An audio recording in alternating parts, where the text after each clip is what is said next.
Hello, everybody, and welcome to today's episode of Roll20 Presents Tomb of Annihilation. This is a very special episode because it's the 11th episode, and no other episode will be 11th like this one. Yes. It's the only one. The 11th That's episode. right. The 11, 111th episode will be close, but it won't be the same. 11 is an angelic number. I want to tell you a short story before we start playing. So, last week after the end of the episode, some friends of mine called me up and they're like, "Yo, Adam, do you want to go on an adventure?" And I was like, "Yeah, I love adventures. Where are we going?" They're like, "We're going to the jungles of Chult." And I was like, "That sounds like fun." So we went to the jungles of Chult. We got in our magic portal and we teleported over there. And we were in Port Nyanzara. And my friends were like, "Adam, do you want to come out in the jungle?" And I was like, "Sure, why not? Let's go check out the jungle." And then we got into the jungle and they're like, "We're going to have a contest." And I was like, "Ooh, I love contests. What kind of contest is it?" And they were like, "It's a drinking contest." And I was like, "I know how to put them away. What are we drinking?" And they're like, "River water." And I was like, river water drinking contest, no problem. So I spent most of the week having throat leeches, but I feel much better now. I finally made my constitution saved, and we're good. Did you win the contest? You know, that's the kind of contest no one can win. There's no winners. Yeah, that's right.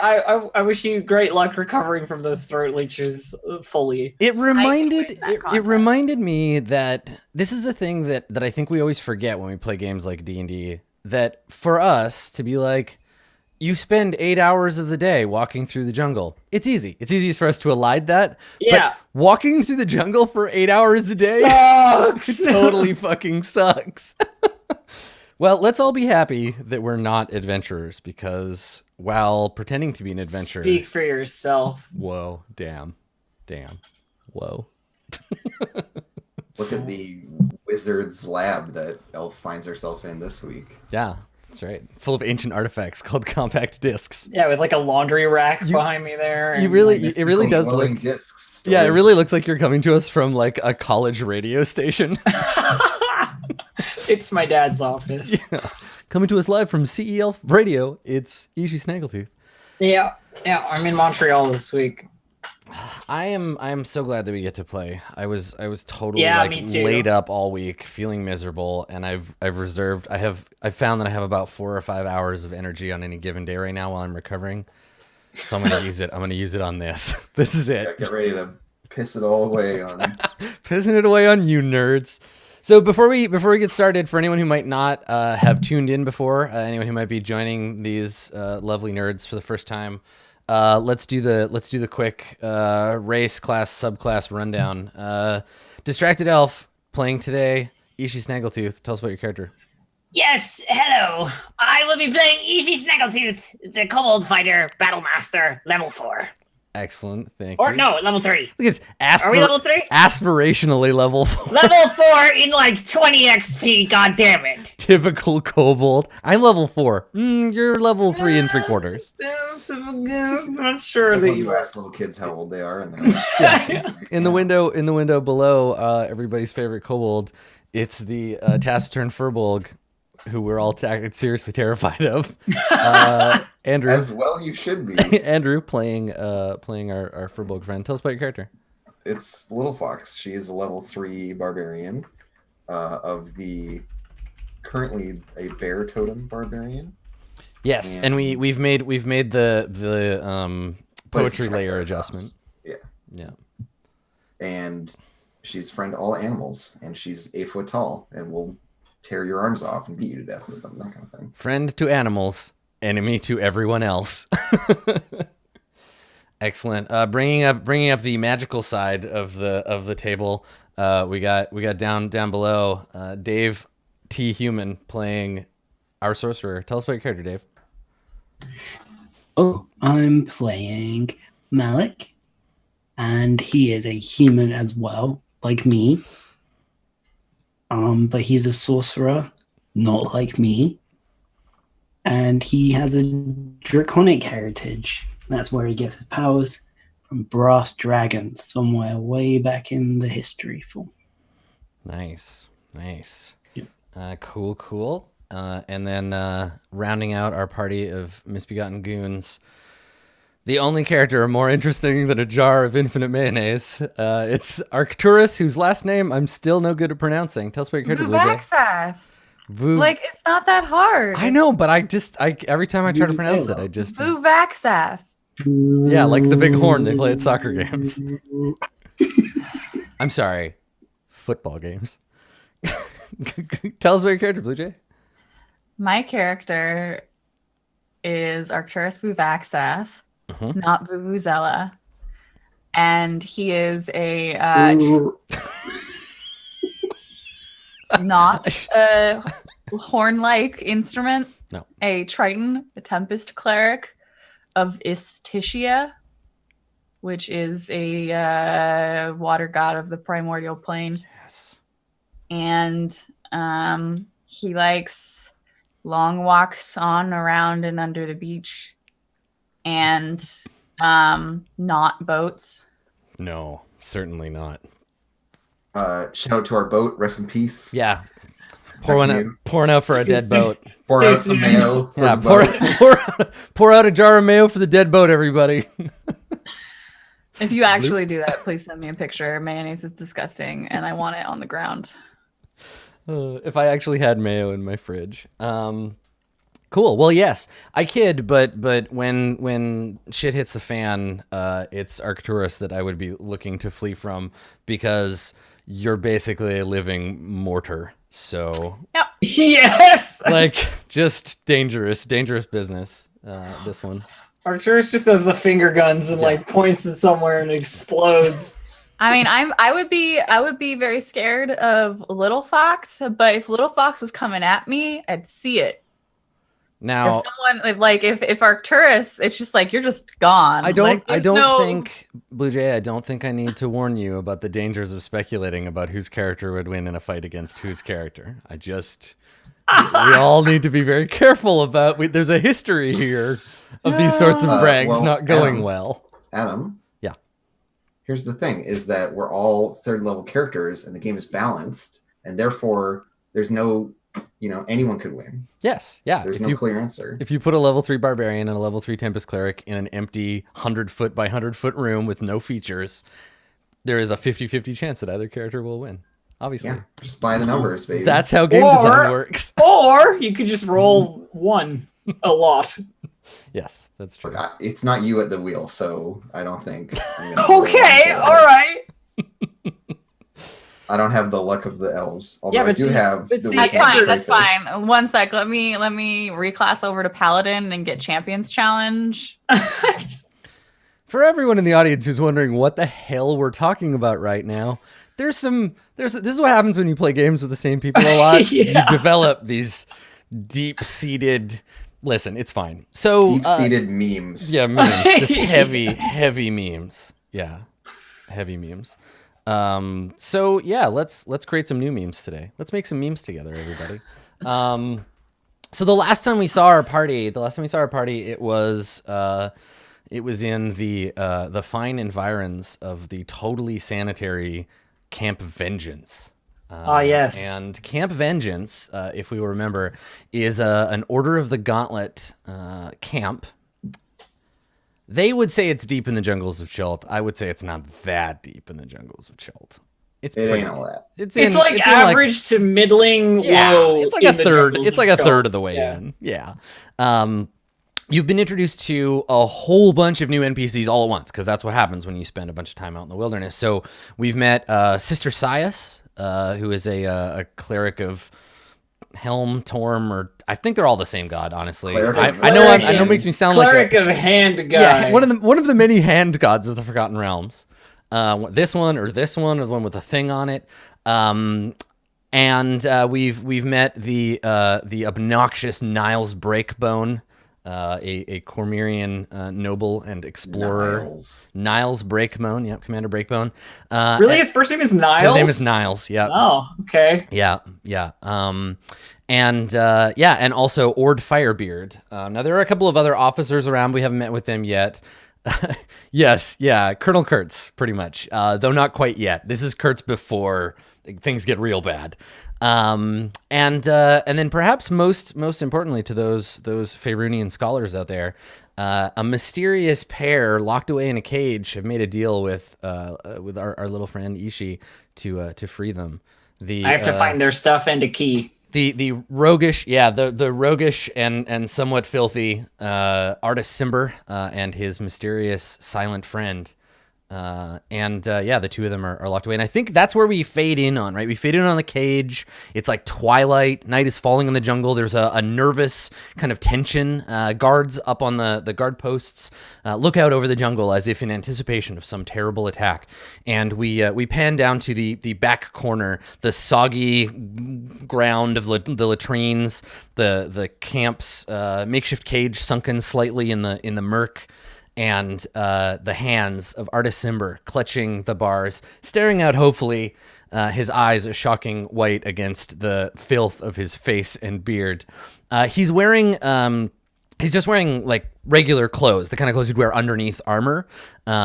He's looking tattered and dirty. His hands have tattoos on them, but they're hard to see because of the grime. And he's wearing a gold ring that looks like it could be a wedding band, but that has some kind of like etching or filigree kind of pattern on it. And we pan up from his hands to his face as he looks out of the bars. And I think we start the episode with him saying, "So, we got a deal?" And he looks down at Ishii. Let me just restate what I wanted, because I'm gonna get you what you want, but this needs to be good for me too. So, better hat. Yeah. He nods. A dozen beautiful hats. Best hats you can find. New sword. He nods. Listen, I know Elminster's sword maker personally. We'll get you the best sword in the whole Forgotten Realms. Okay. And then I go looking for this stuff. And he nods, and as you head off, we see him look at his friend, and he puts his hands up and he says, "See, I told you, no problem." So I got two questions for you, Adam. Yeah. First is, can I make a roll to see if this dude is being a forthright and truthful man? Yes, you can make an insight check to discover. I would like to state. I would like to state for the crowd that I choose not to do that because Ishii is greedy as fuck. Right. And then the next thing is going to be a giant hand catching Ishii by the cloak and stopping her from leaving. So Ishii, Elf, take inspiration for choosing to pursue your ideals over perhaps the sound tactical decision. And Little Fox, speaking of inspiration, I'm spending it on this because it is very important for Little Fox to look out for her little buddy who is about to walk into some shit. Okay. I get a 22. Nice. Okay. So I think in this case, I'm not going to make a roll because he's not actively trying to mislead anyone. You get the impression that he's overstating his ability. Like, obviously, he doesn't know Elminster's personal, because Elminster probably doesn't have a personal swordsmith. But like, he's maybe trumping up his ability to deliver. But he doesn't seem to be malicious. This isn't a trap. This is just a man who is desperate to get out of here, and who like is a little like afraid. You can see that he's not feeling good about his chances. And that maybe he's got hope, right? He's feeling like, oh hell, I can get out of here, and this is just the way that he's doing it. Cool. You notice while you're observing this that the creature that's with Artis has turned its attention on you and is basically doing the same thing. Just kind of like looking at you with its head cocked, blinking its big watery eyes at you. We're both the strong silent type to the chatty, like there's a parallel here, right? And I don't know, do you like make eye contact? Do you look up at this Yeah, creature? I'm definitely interested in this weird, thing that isn't a dinosaur but kind of looks like a dinosaur. Yeah. Okay. So you look up, and the two of you make eye contact, and it just breathes, like it flares its nostrils, but doesn't make a sound. In fact, you haven't heard it make any audible sound since you got Right, here. it just like made smells. Yes, I mean, I think that it's one of those things where like I could continue to dance around to the like, ooh, a weird smell in the air, but I think that we all know that that's the way it Like communicates. it's making smells, and he keeps being like, "No, not now, buddy." Like, Yeah, right, yeah, telling yeah. it to not. Exactly. So as an audience, we're all familiar with that being the thing, but the characters, you can all decide whether your character knows that's what's going on or not. I mean, That's totally your call. Little Fox is very, in tune with her senses and would definitely like smell things because she can smell magic, right? That's how she detects magic. Yeah. So yeah. Yeah, so I like look at this thing and I kind of like she's not very trusting of strangers, Little Fox. So yeah, this like big hand just like grabs Ishi's cloak and kind of like hauls her backwards while she's trying to walk away. I just need to find a key. I'm not gonna get it yet. And then I like turn you around and like kneel down so I'm at your level. Mm-hmm. If you steal from these people, everyone ends up in the cage.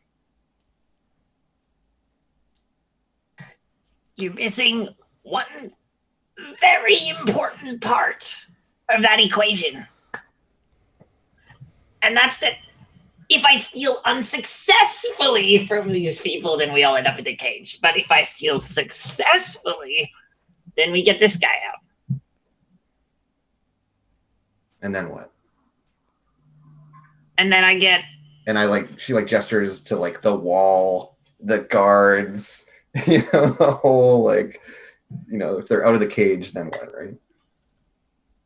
He said that he can handle himself once he has his stuff. Plus, I don't really like these people. I don't either. So why are we arguing? If he can handle himself with his stuff, why is he in the cage? Maybe they caught him napping. And she just, gives you that incredulous look of like, come on. Yeah, so I think while the two of you are kind of like off in a shadowy corner, whispering about this, we cut over to Malik. Malik, where are you? Are you with Arcturus helping with the sick, or are you doing something else? What are you up to? Because everybody else seems to have like an operation to accomplish, but... Yeah, I'm no good at medicine at all, so I probably wouldn't be of assistance there. Mm-hmm. So what I'm probably doing is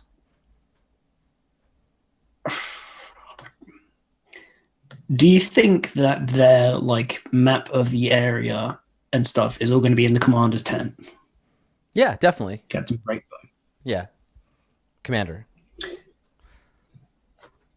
right. And I'm probably not allowed in there because he hates everyone all the time forever. I mean, that's okay. Yeah. In which case, what am I doing? What do I do during my downtime that isn't do the map? And I've already done that for a couple of days. I'm probably making the rounds of the people who are on watch because we're not trusted to take watches. And I'm talking to all the different people about what kinds of things they've faced out in the jungle so far. Okay, so we find you talking to one of the guards. Yeah. Okay. So the guys up on the men and women that are on the towers are not really like they're not really going to talk. You'd have to climb up there, and they're like on duty, like doing stuff. But maybe you're over here by the fire, and there's like a day shift guard.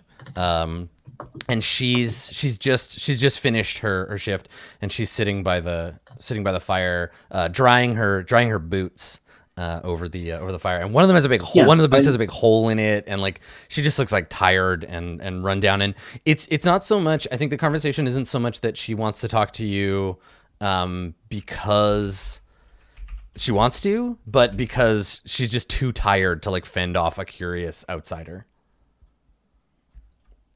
Yep, that's fair enough. Okay. So,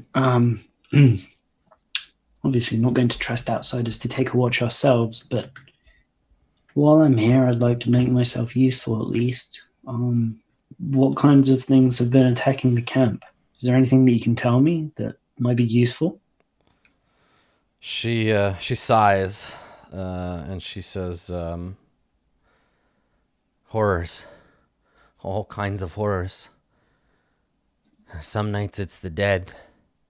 You saw them piled outside. Where the jungle gets so many dead bodies, I'll never know. She looks just got this dead stare. And she says, but if it's not them, then it's the smell of rotting meat draws in the creatures. Where I'm from, we don't have anything bigger than a bear. You should see these things. And she kind of like looks at you, her eyes wide. She's like, you can see her hand like trembling. She's obviously like traumatized. Yeah.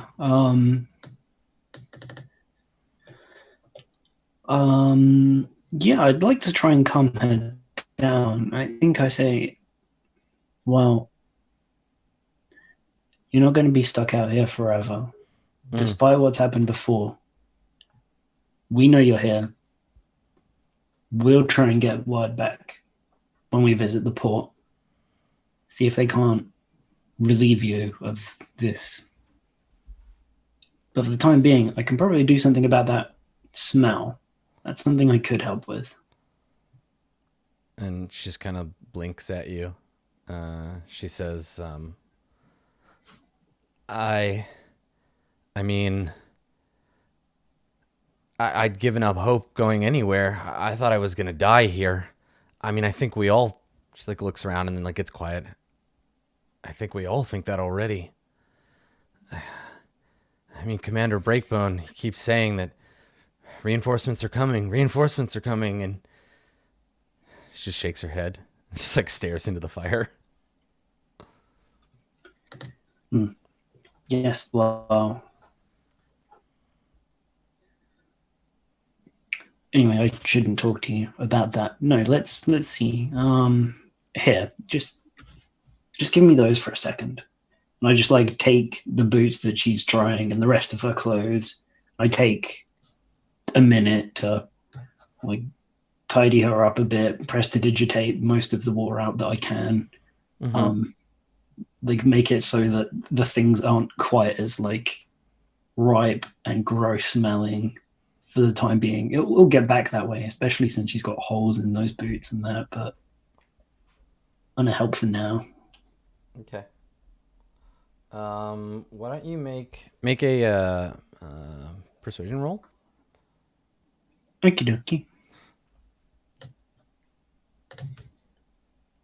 Yeah. And how'd you do? Let's see. Yeah, 11. Okay. So I think, yeah, I mean, I think you do some magic to help, and you like dry her boots or whatever you said. Yeah. And she looks at them and she takes them away from the fire and looks at you and she says, then we've got this kind of like, it's getting dark and the fire is illuminating her face, her kind of like hollow, like she's obviously malnourished, just this hollow effect. And she looks at you and she says, I don't mean to seem ungrateful, but I'm just going to have to go back out into the jungle again tomorrow. And she like pulls her boots on and stands up and she says, you should leave this place while you still can. And turns and heads off towards the tents.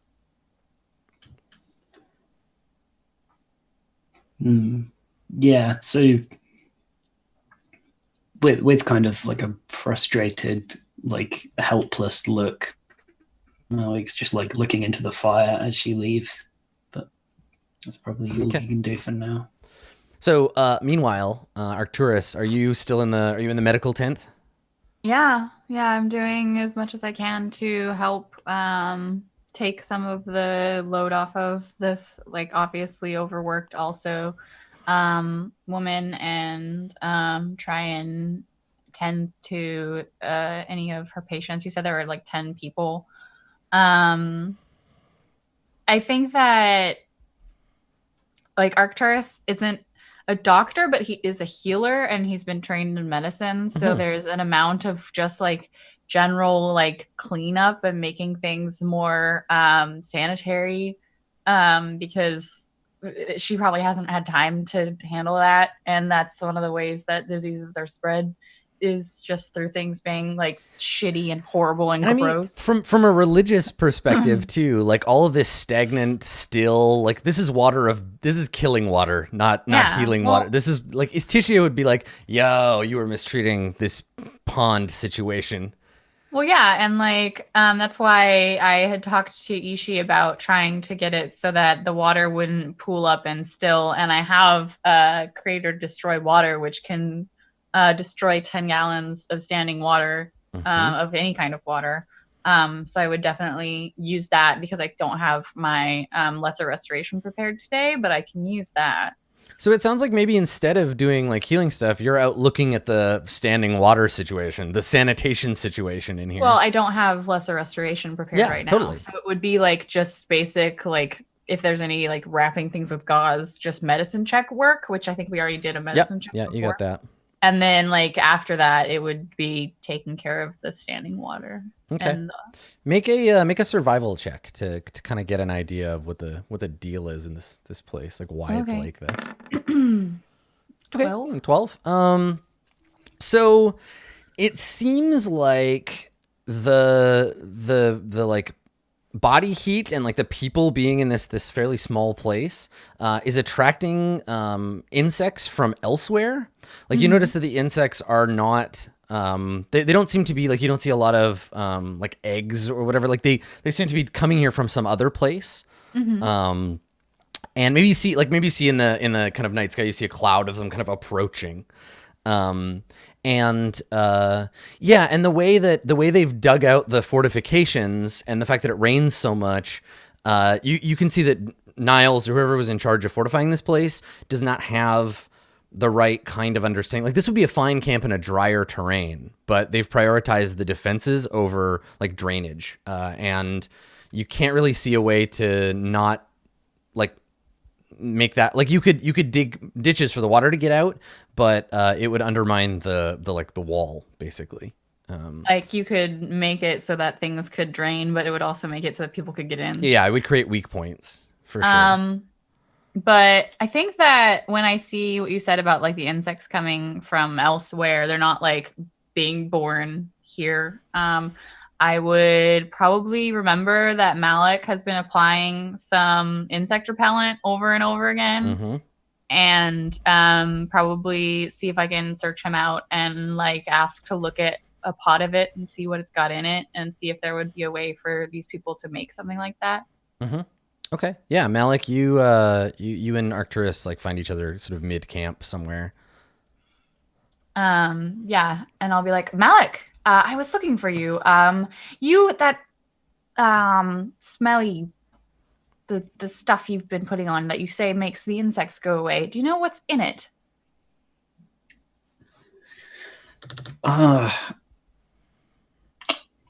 I remember that I knew that it was effective because I made a check when I bought it.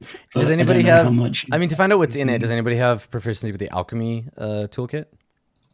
No, I don't. I have not yet picked my artisan's toolkit for student of war. I don't know if alchemy is an artisan's toolkit. But... No, it isn't. Artisan, it's a separate one. Artisan is like for making things. It's like a separate toolkit. Oh, that's useless. Oh no, art. Damn it, art. What is Ishi gonna do with the art? Eat it, I guess. Anyway, so I think Malik, without like you could guess, but you wouldn't be able to know specifically necessarily. Would you mind terribly if I maybe took a little bit to see if someone else around here could figure out what it's made of? It might be very helpful in them all not dying of malaria or something else. Super malaria. Sure. Yeah, if that'll work, let me give you a use of it. And I do. Right. Okay. And then I would like take it like on like, I don't know, in a little piece of wax paper or something, torn out of my journal, and take it to the lady that I was helping maybe, or someone else. Sister Sias? Yeah. Okay. Yeah, you head back to the tent, and you see her helping someone. She's like mopping someone's forehead with a dirty cloth, and she sees you.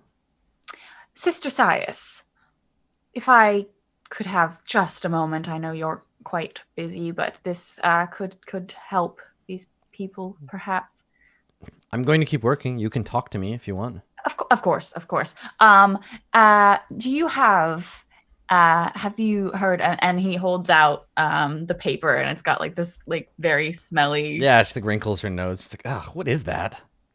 It's a insect repellent that we purchased in Nyanzaru, and it has been very effective in keeping our human party members insect free. It seems that one of the reasons perhaps that these men and women have been falling ill is because of the insect problem in the jungle. Do you know of anyone around here that might be able to figure out what this is made of and maybe make some more of it for you? She doesn't even look at you while you're talking because she's like comforting someone. There's this guy who like is obviously really sick, and she's like, "Shh, there, it's all right." And I'm like, talking to him, and then she looks over her shoulder for a second at you, and she says, "Oh, you don't have any more of it." Not I. I don't. Scales, it's fine.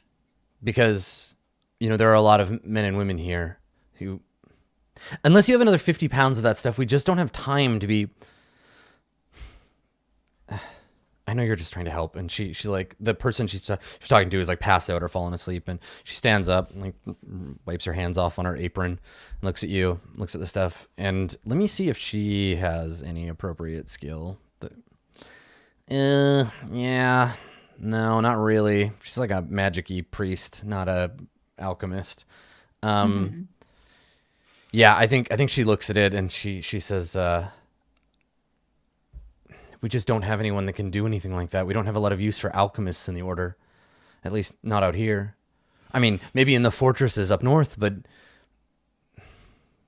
Right. Supply chain is supposed to take care of these things. If we need insect repellent, it comes from Yanzaru. But And you said that the men that you've sent have not returned or replied in any way. she shrugs. I don't want to think they're deserters, so it's easier for everyone to just believe the jungle took them. At least they're with Helm now. I just don't understand why you don't all just leave and come back better prepared. But these men wouldn't there is make a it pause anyway. where she ponders how to best respond to that, and then shakes her head and she says, I can't go anywhere. These men need me. Right. Well, I will do my best to take some. You're interrupted by a shrill shout from a nearby tent. Someone shouts for Sister Sias, and she gets up and she looks at you and she says, I'll go. I have to go. I can... And it's not a shout of like, help me. It's a shout of like, get in here. Oh, right. Okay. Right. I'll do what I can here. So she leaves. So meanwhile, Ishi and So, like I was saying, I could just take a quick look around. I feel like You know you're not. me, I feel like I'm- you're not actually having this conversation in front of. No, artists. probably Okay. not. No, we're in some sneaky corner. Yeah, here, I'll just put you over here. Is she in between all the tents? She's like hiding somewhere. I mean, the thing is, there isn't a lot of place for like privacy around here, right? Like I was gonna say, Sorry. I could just have a quick look around, find the stuff, bring it to them. Then I don't like seeing them all caged up like that. Prison, it's bad, you know. Yeah, and Little Fox nods. And like since we're next to the walls, she like taps the like buttressing log here, Mhm. and just says, "These are the bars." This whole Wait,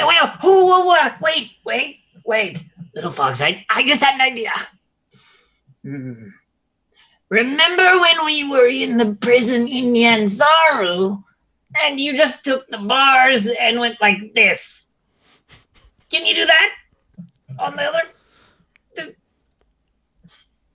yeah, and there's like the the like big shouldered shrug. I suppose it would make a lot of noise. big problem is that we're prisoners here.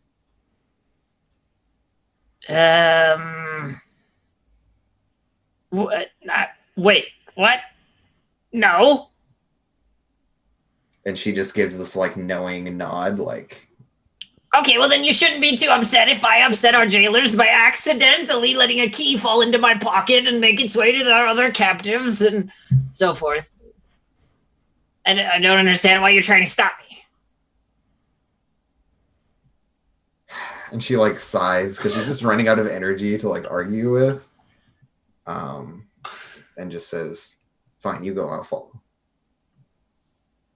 I'm not going to be able to sneak around very well with your big tromping feet. I mean, they're nice, but they're big. And I turn into looking like one of the locals using my disguise self ability. Oh, nice. Ooh. So you wanna make yourself look like a downtrodden member of the Order of the Gauntlet? Yeah, like a specific one that I've seen already. Just doppelgangering someone. Yeah, Let's take a look. because So it's disguise self. yeah, because there's no way that I could look like a stranger, right? Because they obviously all know each other. There aren't that many people here. So my thinking is I just make myself look like one of Let's see. a specific. You one can of make them. yourself, including your clothing, armor, weapons, and other belongings, look different until the spell ends. Until you use your action to dismiss it, the spell lasts for 1 hour. You can seem 1 foot shorter or 1 foot taller, so I guess shorter. So you're gonna pick one of the. I can seem even shorter because of my Furbolg special one. Excellent. Okay, so it's right. And appear thin, fat, or in between. Can't change your body type, so you have to have the basic arrangement of limbs the same. Otherwise, the extent is up to you. It does not hold up to physical inspection, so your hat would so be. I just look different. But if someone were to like touch the air above my, To discern, they can use their action to inspect your. Okay, what's your spell save DC? 13. Sorry, let me double check my notes here. Because yeah, it's weird because I'm not naturally a spellcaster. Yes, I think that's charisma might be my, I think it might be. Yeah. which is bad for me. But double check. Okay.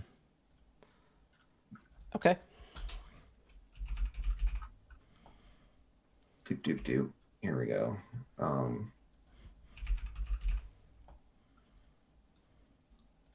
Using wisdom. Oh no, uses wisdom. Oh, so it's fantastic. Actually, it's quite good. Mine is 15. 15 then. So All right. I have a +3 bonus. Okay. No. So you are now suddenly disguised as a soldier. So sorry, yeah, my DC is 13, right? Because it's 8 plus proficiency plus. Yeah. Right. Yeah, not 10. Yeah. Okay. Yeah. 13. So as we said. Okay. So yeah, I look like one of the soldiers. Yep. And I'll kind of work with Ishii to try to. Okay, yep, that'll work. First place to check. What was the sergeant's name with the beard? He doesn't have a beard. Or the mutton chops. Yeah. His name is Ord. Ord Firebeard, I think was his name. So we should find out where he's sleeping because I don't know that the commander would have the key, like himself, to the prison. It seems like he starts like pushing you along. he seems like the kind of guy who, hey, fine, okay, we'll just go. Okay. So where do you go? What are you gonna do? I check tents for Ord Firebeard. Okay. So you're just poking your head into people's tents? Pretty much, yeah. Okay, that's very rude. I can do it stealthily. Yeah, sure. Let's do that. Go ahead and roll stealth. I'm gonna spend my inspiration on being stealth. Okay. Hey! All right, you were like a ninja. You were like a tiny ninja in the night. And yeah, no one notices you poking your head into their tents. I'm keeping my eye out for keys or like belongings or Ord Firebeard. Yes, you find Ord Firebeard. He's asleep. All of these tents have like 2 or 3 people in them. They don't have enough tents for. I guess a lot of the people are jammed into the other tents, but it looks like Luckily, everyone's sick and is exactly sick. everyone's in the sick tents. So there's only like two, basically two per people at a time, and they sleep in rotation. And Ort is just like, he's in his tent, and you hear him snoring away, and he's just like lying there. He's just nightshirt on, his sword up on. If I were to creep into such a tent to get a closer look at Ord while he's sleeping, is there like a key on his belt or like? So he's lying on his back, and he's just snoring away. There's somebody else lying like kind of like this way with their boots up here and they're turned on one side, and his nightshirt is kind of like sweaty and transparent, and you can see part of a tattoo on his chest of something. It's hard to make out, but there's like a tentacle and like a claw, and he's kind of like rolled on his back, just like, and his big tongue hanging out of his mouth. And he's sleeping kind of on top of his pack, and then his sword is lying next to him. But you got a great stealth, so chances are very low you're gonna wake him up. I'm gonna try and like, I'm just making the educated guess that this guy's gonna be the one with the key, but I don't know for sure. So I don't really want to disturb him if I can avoid it. I mean, you want to go through his stuff? Yeah, that's kind of what I want to do. Okay, all right. You succeed, right? Because your stealth, we'll let it roll. Your stealth is great, but tell me how you get his bag out from under his head. What is this little like? So what does this look like? Ishi takes off her cloak and like balls it up into like a little ball, and then does like an Indiana Jones like pack cloak ball while like switcheroo. holding his head up. So I think at one point he rolls over and he's just like, meh, and he reaches out with one arm and like grabs you and pulls you up against him and like rolls over and holds on to you. Oh, no! And he's like, and like rubs his face against you and like mumbles something in Dwarvish. Yes. And you're like squeezed up against him. It'll be okay. You'll get out of this hellhole. I just need to. He rolls over again, and you kind of squirm away. He's like, no, mother, I don't want to be a soldier. Oh, like falls, like his eyes open up a little bit, and he looks up in the air, and he's like, and he goes back to sleep. And and you're like, and then you manage to, and that's when his head is away from his pillow, and his pillow of stuff, and you manage to switch him. And and then he grabs your cloak and balls it up and goes back to sleep. And now you've got his bag. Okay, so I want to check his bag for anything that would help us, or anything that belongs to Artis Simber, or a key, or anything like that. Yeah, so he has in his bag another change, like a change of clothes, another set of clothes, which like looks pretty dirty. He has his Order of the Gauntlet like badge of office, or his captain's badge that he would use to pin his cloak. Really tempted to steal that, but he doesn't wear it because no one wears cloaks out here because it's just so bloody hot all the time. So he has that. It's still like well polished. Looks like he takes pride and care of it. And then you find a I think like a locket. And it's like a circular locket made out of silver and ivory, and on the front of it there is a skeletal hand holding a pair of scales. Which make a religion check. Okay. 17. Nice. Okay. So the symbol, you recognize it right away. It's one of the Faerunian gods. It's the symbol of Kelimvor, who's god of the dead, and god of the dead, not in a like creepy Merkel necromancer kind of way, but like guardian of the land of the dead, carrier of the dead to the afterlife. Protector of the god of balance and death. So. Yeah. He's one of the good gods of death. And I think maybe you recognize it as like it's a memorial thing. That there'll be a picture of someone in here who is dead and is important to the person who carries it. And I don't want to open it. Yeah, you hold that in your hand for a second. It's like disrespectful, you know. I don't. Bad luck, probably. Yeah, I'm looking for stuff that particularly helps. And you said there's a chair. Oh, he's a dwarf. Damn, I was gonna do. I could have done them. I'm gonna take the pin. The Okay, all right. the pin thing. It's a captain's badge. Yeah. Yeah, So you the can write cloak on your pin. inventory like Order of the Gauntlet captain's badge. Sweet. Because I can't just let this slide and get nothing. Let's be honest. Honor of the Gauntlet, captain's badge. Okay. All right. Good. Okay, that's the first part of the But disguise. yeah. I'm now thinking of a plan on the fly as to how to get Artis Timber out of here. So nothing else in his bag is he doesn't have keys or anything like that on him that you can find.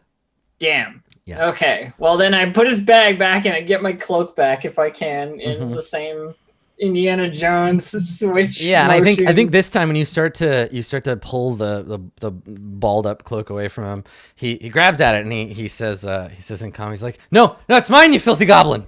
And then he calms down a little bit and he like put it back and he takes his She's like doing the kobold version of whatever sweating is like this whole time. yeah, and he takes his backpack back and he's like, oh, that's right, goblin, that's right.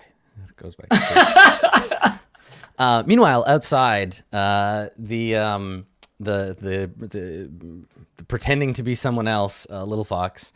There is a you see another guard approaching. He's like she's walking up towards you from the fire.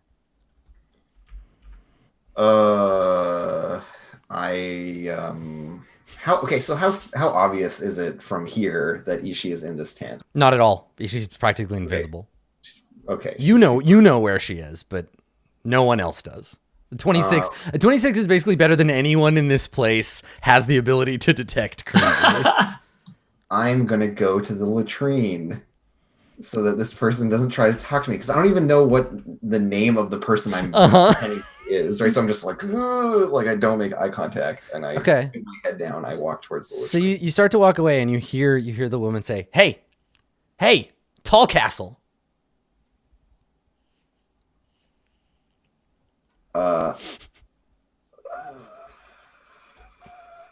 I run into the latrine. I turn and I look and I just like shake my head and clutching my nether regions run to the latrine. It's like, gotta go. Yeah. Okay, so you run and shut yourself in one of these latrines. Yeah. All right. So you hear outside, you hear the woman say to you still, you can hide, but you're not going to get out of that debt. You still owe me 12 silver. And there's a long pause, and then you hear her be like, pathetic. And she walks away. You hear her leave. So, and that's when I breathe out. I'm just yeah. And then you realize after you exhale that you're going to have to inhale, and it's not good. Remember, I didn't shovel those. Yeah, I just like cover my face with my hands and like try to breathe through that, you know. And I think you hear outside as we fade to the next scene, you hear Artis say to his friend, you hear him be like, "Huh, well, these sort of the Gauntlet folks are braver than they look." And yeah, and then we fade over. And Malik, I think that you've been cornered by Commander Breakbone. I think actually he would have sent for you. A guard went and got you and was like, Commander Breakbone wants to see you. This is gonna be fun. Good. Would you? Yeah, you would have gone along. Yeah, happy to. Okay, so you get brought into the commander's tent, which we haven't seen the inside of yet. So there's a cot off to one side that doesn't look like it gets used much. There's a big table with a map of the local area of Chult, which is to say Port Nyanzaru, Fort Righteous, or whatever, Camp Righteous, and then Camp Vengeance, right, in order. And then basically nothing else. They don't really know much else about the jungle. So there's the map. There is a tiny little stone shrine to Tyr, the one-handed god of justice. There's a couple of swords.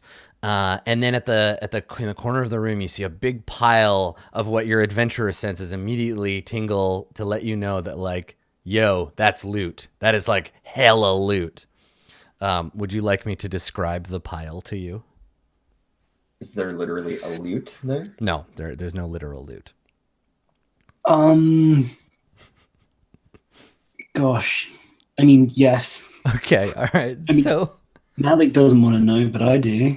yeah, so Malik would notice. So there's a big pile of like, there's two backpacks, two well-worn backpacks. They do not look like standard issue like explorer packs that these folks would have been carrying around. So there are these two backpacks, and they're still relatively full. You can see that there are like jugs, like water jugs netted to the side of them. These are the backpacks of people who have been intended to set out into the jungle on an expedition. There is a captives suits. Yeah, there's a longbow. There is a quiver of arrows. There is, I think the things that are most interesting to you, though, is there is a big ass two-handed sword. Like it's like, you know, 1.5 feet, 2 feet wide, the blade. It's a good 6 feet tall, handle, you know, long enough to hold. And it's in this beautiful, like, dragon scale looking, like, scabbard, with like stones inlaid into it.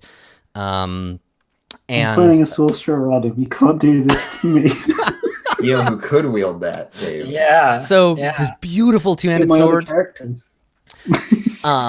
There's also a dagger, and the dagger is hanging from a weapon belt that's been hooked over the sword. So you see the two of them hanging together. And the dagger, similarly, it's like a long knife. When we think of daggers in D&D, we sometimes think of like little bladed things, but you know, this is like dirk. It's like a long, like, duelist's like dagger, and its scabbard is illustrated to look like pages of a book. So it's like overlaid with all of these little scrawls and scribbles, and then the handle of the dagger is wrapped in what looks like red silk ribbon that like trails a bit off the end of the end of the handle, and then there's a big clear gemstone at its pommel. And you see this little pile of stuff in the back corner, and as you walk in, you see Breakbone, you see Sister Sias there as well. Yes. You sent for me? I did. You're responsible for those other three, the demi-humans you're with. I like to think I'm the most responsible. Yes. Good. Everyone needs to have a solid commander. I've been speaking with Sister Sias. She says that the blue one has some skill with medicine. Its primitive god gives it some degree of healing power.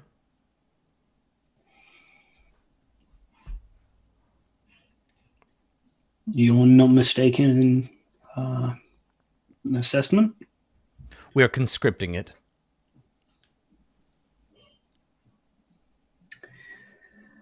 I had a bad feeling this is what this is going to be about. He says, now, I want you to understand that this isn't done out of any sense of malice. You're not our prisoners. You haven't done anything to warrant imprisonment yet. But we have a need. The struggle against evil has a need. You understand that this is very important. That if my men die, that if we have to give up this camp, that means that this jungle is going to be overrun with the dead. We are doing our best down here. I need your healer.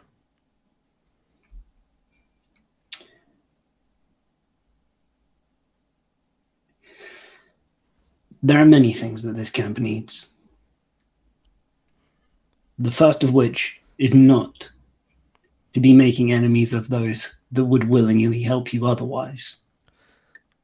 However, perhaps what you need more even than that is to reassess the entire plan of staying here. You're not making a difference in this jungle. The dead grow by the day. You know this to be a fact. And digging your heels in here letting all your people die of disease, refusing to give up to try to fight another day when you're prepared. He scowls and he shakes his head and he says, "I've been in this jungle longer than you can imagine. I know its spirit. I refuse to be broken by it. I won't give up. I won't surrender to this primitive place. The gods have seen fit to deliver the four of you to me, and I am going to use you to accomplish my goals. You do want to help, don't you, boy?" And he like grabs your arm. He says, "You're here to fight the good fight with me?" And it's not a question. Sister Sias looks very nervous. Nervous and exhausted, but mostly nervous.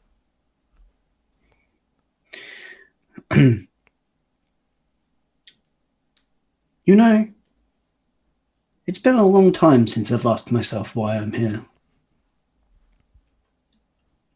Though I don't suspect that you particularly care about my actual answer, do you?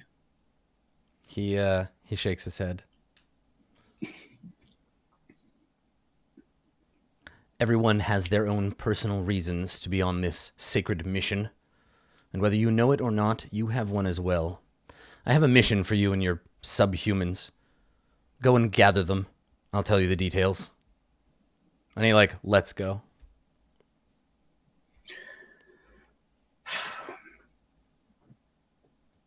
I've told you before, I'm willing to help if I can, but we're going to have to come to some sort of arrangement. He nods and he says, "Perform admirably, and you will be treated with respect. Fail, and the jungle will take you, and I'll wait for the gods to give me a different salvation. Now go and get your friends. You're dismissed."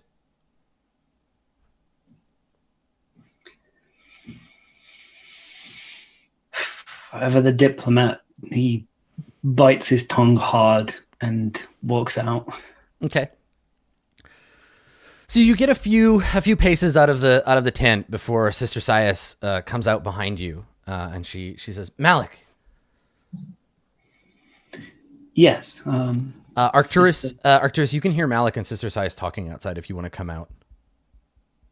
You're muted, Blue Jay. I'm helping these poor sick people. I would probably like perk my ear up, but I was probably doing something. I wasn't just sitting here. So I would like to state that my next point of call was the commander's tent. Okay. So Yeah, sure. whatever you'd like. So to do you're with that. lurking around the corner for this conversation, and Little Fox, you are no longer stuck in the latrine.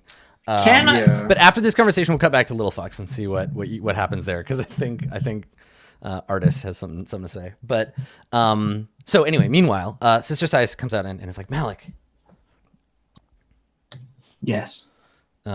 She looks at you like a bit desperately, and she says,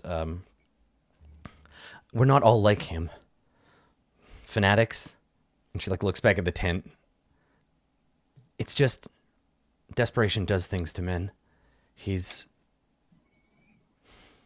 If we could get some reinforcements, someone else to relieve him of command.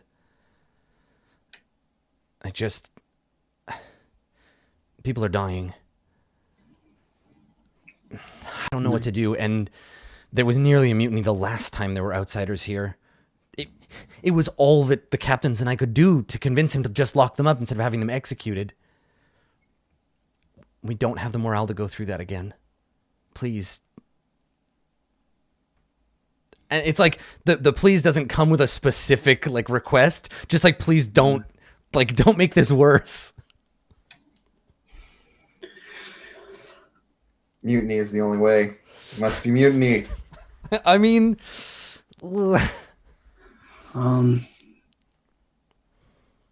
Something here has to change. she nods and she says, I've been praying for relief. If someone could get to Nyanzaru and bring us back supplies or more troops or something. It's all I can think of, short of a miracle. Yeah, Malik nods very slowly. He says,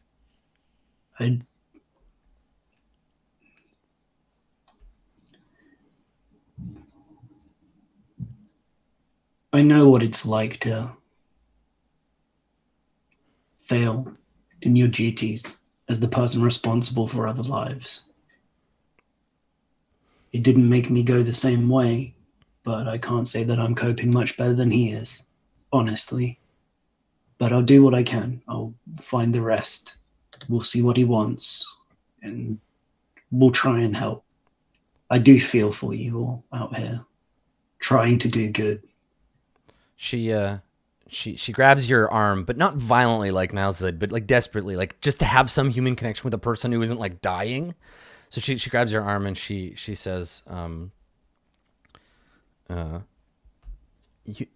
have to understand, we're not like the Flaming Fist. We didn't come down here to conquer. We're not mercenaries. I can barely fight. I just came to do some good, to protect people, to make this mission safe. And she looks back at the tent and she says, the commander is a good man. He just has been pushed. You know, they say that the gods never give us more than we can handle, but I don't know if that's true. If there's anything that you can do, please. I fear you're our last hope. Yeah, he like turns to look at her very solemnly, and it's with it's not feigned at all. He's obviously not the worst off here, but Malik's like feeling the distress that she must go through. He's like the oppressiveness of the entire situation. There's no right way to fix this. Right. Like they're in a horrible, horrible place. They don't have enough supplies. The chain of command is binding them to this place, and like they all still believe in their mission. Like if this was a Flaming Fist camp, that commander's head would be on a stick, and the guy under him who was like, let's get the fuck out of this dump, would have been paraded out of town. But right now the problem is that they're all still so devoted to like their duty, their sacred duty to protect the world from evil. Yeah. And I guess it's with that like sad realization that he says, we won't leave you out here. Whatever else happens, I couldn't let this situation stay as it is. That's all I can promise. She says, gather your friends quickly. The commander's not a patient man. I feel like at some point during this conversation, I'm getting into this tent somehow. Like whether it's like cutting. You want to just go in there? He's still in the tent. I know. Okay, I'm just saying it's going to be very, very difficult for you to cut a hole in the tent and go in while he's still in there. Like you know well enough that if you could lure him away and sneak in, that's much smarter. Listen. Somewhere, the force ghost of Little Fox is like, don't fucking do it. Every actual rogue PC ever telling him, no. Yo, you think it's gonna be bad when he catches you stealing stuff? Wait till Little Fox catches you stealing stuff from him later. Okay, well maybe I don't cut a hole in it, but I gotta get in there to like. Yeah.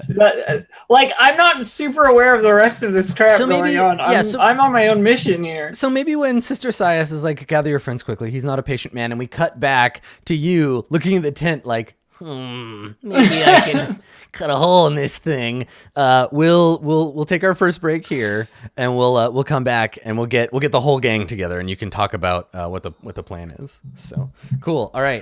Stick around, everybody. We have plenty more episode coming at you right after this. Though I may need to, just as an aside, I may need to reboot the XSplit. So if we have to go offline and come back, that's why. Cool. All right, we will be right back. I'm gonna go do that.